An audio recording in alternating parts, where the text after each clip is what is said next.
What's up, guys? Welcome to Gamers Midnight Podcast. And for today, we have some awesome topics to go over.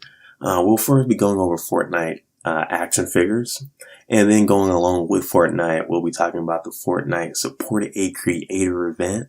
Next, we'll tackle the PSN username change. Then the Harry Potter RPG. And finally, Google's Project Stream in the future of gaming. So let's go ahead and talk about the first topic, which is the Fortnite action figures. I'm pretty sure all of you guys have heard about Fortnite since you are on the channel, but Fortnite is actually expanding even more. They're actually producing action figures now. If you haven't already heard about it, it looks like McFarlane is actually working with Fortnite. And they actually got a set of toys actually out on the line. Let me go ahead and bring that up here and I can go ahead and show you some of the outfits they got. The first one they got is the pink, bear-like one that you're female, you're a pink little bear. They got that one out. They also got the, airplane pilot one.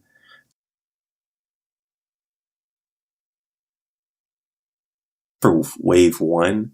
They also have a wave 2 and also some other collectibles as well. So be on the lookout for that.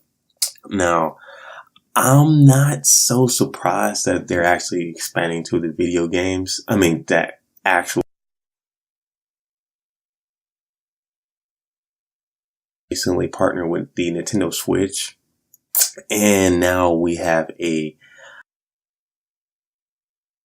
actually gives you Fortnite V-Bucks with the game.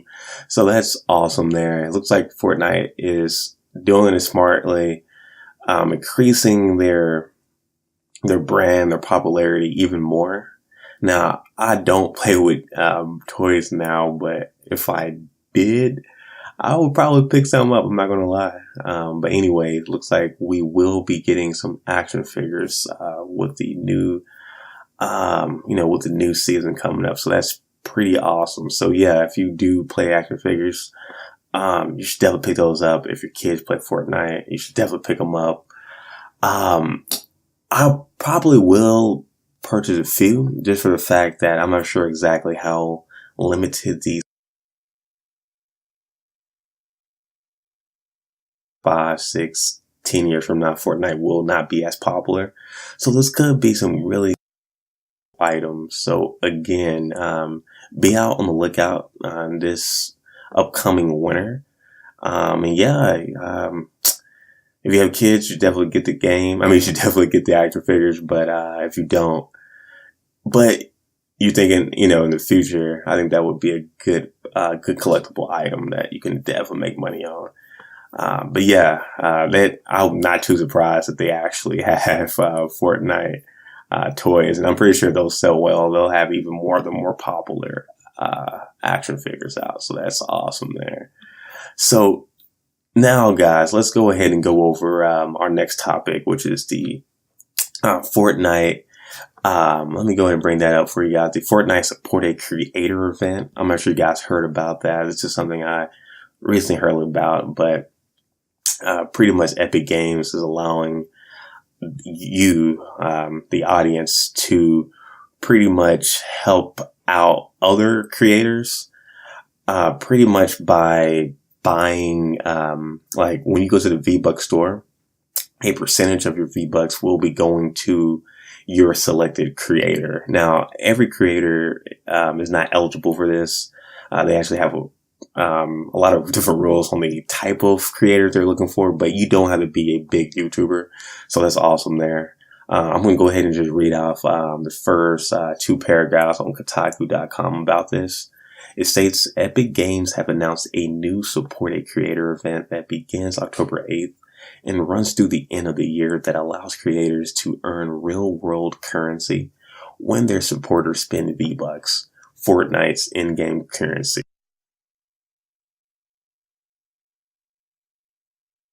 Adding a creator's Epic tag in the Support a Creator menu in the item shop. The creator will earn money based on the total amount of V-Bucks spent in the store. It lasts for 14 days. So if you want to support someone after that, you need to re-input their tag. So it's pretty self-explanatory there. Looks like it's pretty easy. I'm not going to lie. Now, I don't really spend that many V-Bucks, but I'm definitely intrigued about this, and I probably will go out to find a YouTuber or a content creator that I really like who also plays Fortnite, and I may go ahead and put their tag in before I buy something like Chippendale, for example, or a One Shot Girl on YouTube. But yeah, I think that's pretty cool that they're even expanding that even more. So now you have a even more incentive to actually, buy V-Bucks. Because now when you buy V-Bucks, you're not just helping yourself, you're also helping out the creators who are, on YouTube or other social media like Twitch or Facebook Live. So that's pretty awesome there. I'm not going to lie. Let me go ahead and look at some of the, let's go ahead and look at some of the reasons why they may not actually, allow you to have that on your profile. So that, you can or cannot, actually accept V-Bucks for this event. The don'ts are, if you're a user who engages in hate speech, threats, spam, harassment, or illegal behavior, or if you're being overly commercial or spammy, that's awesome there. So you don't have to worry about, people who are,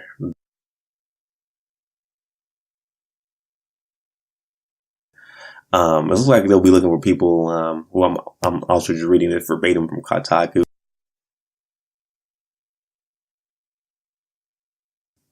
I'm pretty sure that's, majority of the people anyway that you see, at least on YouTube. I'm not sure that, they have to, use official Fortnite names for all weapons, outfits, points of interest, and items. All of the official names for all the weapons, and especially the points of interest. So I'm intrigued on how they'll, and yeah, I think it's a great incentive for everybody, especially for the people like myself who don't really donate to people's live streams. At least now, if I like a content creator and I'm going to buy an outfit anyway, I might as well put their tag in and get some of the benefit. I might as well have them get some of the benefit. So that's a win-win situation there. Next up, we're going to be talking about the PlayStation Network. Great news about that. So pretty much, if you haven't heard already, PlayStation, it looks like they're finally changing their rules on usernames, and now they're allowing people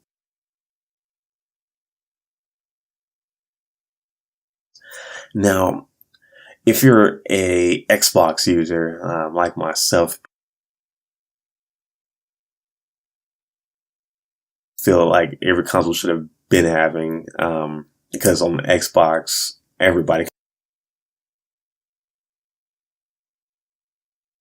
$10 fee, which is not too bad because you shouldn't be changing your name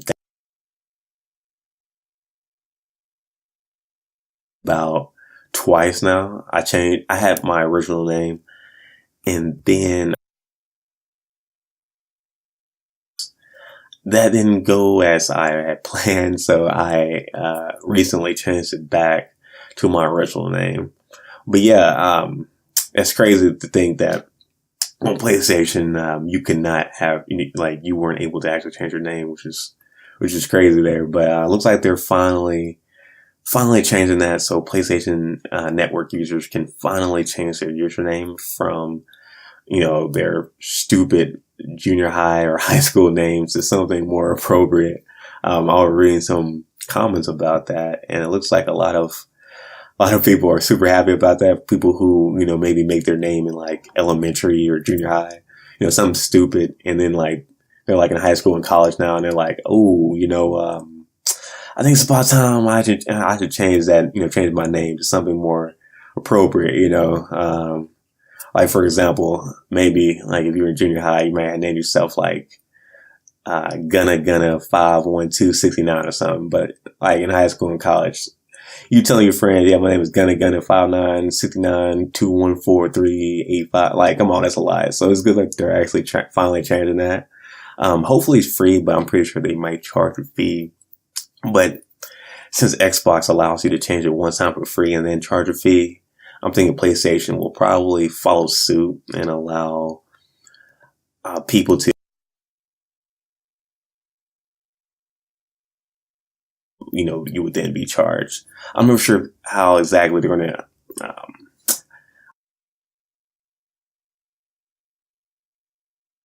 use, or they're going to just like unlock it for everybody all at one time. Because I know a lot of people be interesting. But one thing I like about this though is that now people account just to have a different name. Now they can keep their main account. They can change their name from there about the PlayStation Network username. Now, if you're watching this on YouTube, definitely let me know in the comment section below if you can change your Nintendo Switch username. I don't have a Nintendo Switch yet, but I'm thinking about getting one, and they do have their new online service. So definitely let me know in the comment section below. I'm probably going to YouTube it or Google it later, but if you're listening to this on YouTube, you should definitely let me know in the comment section below. Now, next up, something very, very, very intriguing, which I'm super excited for, is there may be a possible Harry Potter RPG coming out, guys. A Harry Potter RPG may be coming out. And it looks like if it does come out, it'll probably be on the Xbox One, PlayStation 4, and PC, guys, which is awesome. So pretty much looked like it was leaked from one of the testers, and they did a video on it, got a ton of likes. Then it got brought down.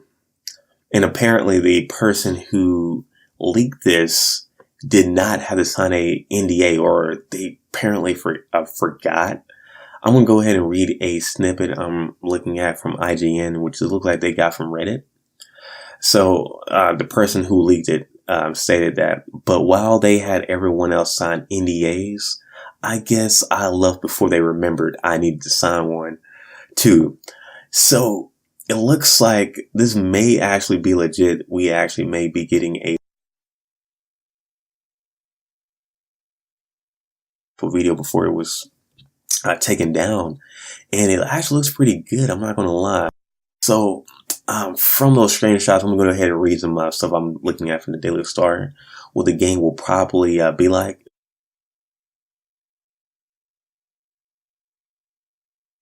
Which is awesome. I don't mind first-person RPGs, but something about third-person is really cool because you can customize your character and you can actually see it, whereas just in first-person view, you can't see it. So that's awesome there. Looks like the character can also make potions, perform spell, and meet magical creatures. Again, all fundamental things of Harry Potter. I haven't watched all the Harry Potters, I'm not gonna lie, but I am still a fan of Harry Potter, so that's awesome there. It also states on the Daily Star that in the footage you can recognize spells such as Lumos and Reparo. I'm not sure how to pronounce that. I haven't seen that Harry Potter when they were talking about that. At least I don't remember. It's been so freaking long, but that's awesome there. Looks like we'll be able to, use a lot of the different things in the Harry Potter universe, which is awesome. It also looks like we'll be able to create a character. Now, this is cool because I want to say I've played like 1 or 2 Harry Potter games, like back on the PlayStation. And it was, like your standard PlayStation game. You really can't create your character. It'd be Harry Potter or one of the other main protagonists. So it's cool that on this RPG, you can actually be your own character, which is awesome for somebody like myself who loves to create their own character. So that definitely has me interested. Hopefully with that, you can pick your side. You can pick. Hopefully there's a lot of variety in different hairs, so I can have my awesome, cool looking dude with his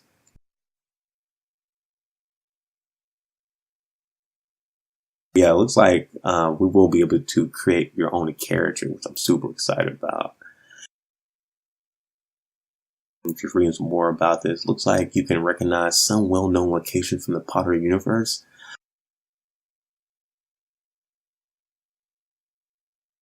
Yeah, looks like this leaked footage looks like it's pretty legit. I'm not gonna site I went to with the Daily Star. So yeah, you should definitely check out the Daily Star on this to see some more. You can also Google this as well and find some more info. But yeah, guys, it looks like we will be getting a Harry Potter RPG, and I am super, super excited. We're getting a ton of good RPGs, so I'm glad we're not getting this now because we still got Red Dead Redemption 2 coming out, which I'm super excited about as well. I'm like really excited about. We also have the other, it's another big RPG game coming out. Matter of fact, let's see what that's about real quick. RPG. It's another big one. Let me go ahead and bring that up real quick. Let's see what we got. Wow, it's not showing up right now. But yeah, we are having a ton of big RPGs. I'll probably, if you're watching this on YouTube, I'll probably have it in the comment section on what game I'm talking about.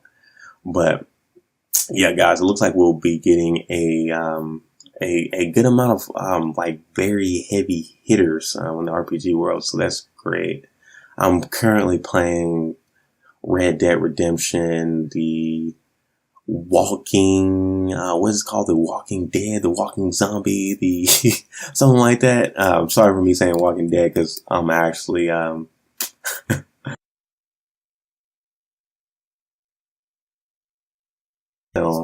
watching the rerun of the last episode. But actually, let me go ahead and bring that up real quick. What's the name of that? Let's go ahead and look at that real quick. Yeah, the Undead Nightmare pack. Yeah, I just got that, which is kind of, a long time out. I believe the Undead Nightmare came out like 7, 8 years ago. So I'm super late on the Undead Nightmare, but I'm gonna go ahead and beat that so I can go ahead and prepare for Red Dead Redemption 2. That game looks awesome. Like, it looks great. If Harry Potter has like graphics like the Red Dead Redemption 2 and even more to do, like, it's going to be a win-win situation, guys. So yeah, it looks like we will be getting a Harry Potter. At least that's what it's looking like. From the leaks, it looks like we'll probably get it on our current gen consoles, but I wouldn't be surprised if maybe the beta testers played it on the current console, but we'll be getting it for like the next gen, for like the Xbox 2 or something, or PlayStation 5. But yeah, guys, definitely be on the lookout for that. I'll be on the lookout for that as well. And when I hear some more news, I'll definitely let you guys know about that. And finally, guys, we're going to be talking about Google's Project Stream and all games possibly being streamed on digital, guys. So if you haven't heard already, Google did a little test run playing the new Assassin's Creed Odyssey game on the Google Chrome browser. And this is cool because it's all streamed. And there it looks like, even, well, actually, if you're,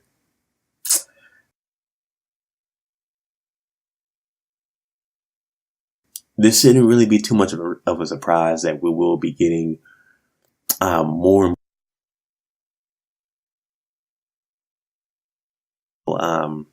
you get your finals, and then you had your other tracks and tapes and whatnot, and then you had your CD.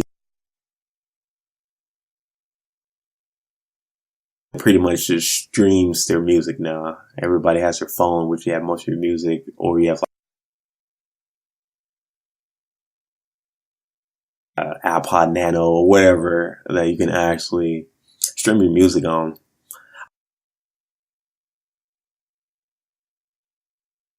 And I don't really have that many CDs like I used to back in the day. So that's just one medium that changed. Another medium, everybody should know about is video. If you don't know already, we had your VHS tapes, and then you had your DVDs and CDs, and now a lot of people again are going more towards the streaming. That's why places like Netflix or Hulu or Amazon Prime Video or HBO Go and different stuff like that are growing, because it's way more, what's the word for it? It's way more accessible to access all of your videos and shows and whatnot all through streaming.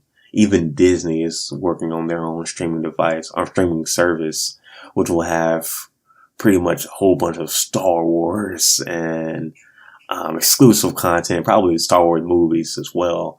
Like The Mandalorian, their little live TV show, which actually got me interested as well, because I wasn't really interested in purchasing another streaming service, since I already have Netflix, and I got YouTube, and I got Amazon already. So, and I don't really have that much time, so I'm always working on different things. But with your own live action Star Wars episodes, I think that would be interesting. The Mandalorian, apparently that's going to be between episode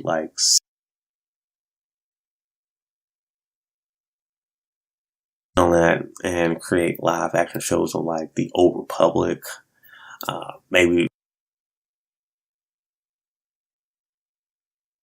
way guys, yeah. As you saw from my two examples, we had music, which is primarily streamed. Again, are primarily streamed now, so it makes sense that games will. If streaming will be just a way, or just downloading the game in general, but I do know that digital will rise. I know for myself, I have a ton of games at the house, like at my parents' house, like hundreds of games, physical games, Sega Genesis, PlayStation 1, PlayStation 2, Nintendo 64, Xbox, the original Xbox, Xbox 360. I have a ton of physical games. And I remember when I was younger, I'm like, why would I ever want to go to digital? Because I remember hearing about digital before, and I thought, okay, like as I grew older, and I guess my thought process, changed a little bit, going towards more accessibility. I thought, okay, I'll probably still primarily have physical games, but the Xbox 360, I mainly have most of my games on that.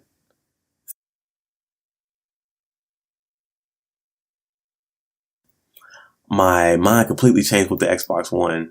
I think I still have like the first UFC or the second UFC or something like that on the on my new Xbox One. But yeah, outside of that, all of my games are digital now. For myself, I like the accessibility of it, because back in the day, my friends usually had like PlayStations or didn't have any game system. So I would usually bring my game system in my games. So it was just way, way, way, way easier and way more accessible just to bring my console and my hard drive with all my. I'll just have my hard drive and my system. So if I lose my hard drive, I can just log back. Whereas if I got my physical game stolen, well, hey, they're gone, But yeah, or whatever they're going to call the new Xbox. And I'm pretty sure once I get my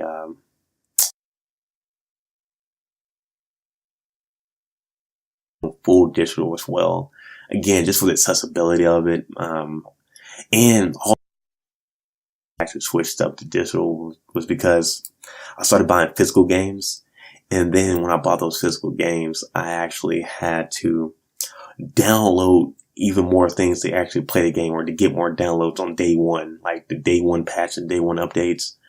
So it was like I would go to GameStop to buy a physical game, then to go back home and to download that physical game to actually play. So, I could just take out going to GameStop and I could just buy the game online and just download it instead of buying the game physically and then downloading the game anyway, doing the same thing, all at once. Digital games. And, yeah, I'm not surprised on Google doing that. Went to the phone market with the Google Pixel like a year or two ago. I still have my Google Pixel 1. The camera is great. The Google Pixel 3, I've been hearing has an even better camera than I would have imagined for an Android type phone. So again, I'm not surprised. It looks like Google will probably be in charge of the new digital wave in gaming. A lot of people thought it might be Xbox or Sony, but it looks like Google may actually be a competitor in the future. So Sony and Microsoft definitely watch out for Google, because Google may be making a streaming service in the next 5 to 10 years. And yeah, they definitely have the infrastructure for it. But yeah, guys, that's the end of the podcast. If you're watching this on YouTube, you can definitely leave a comment section below.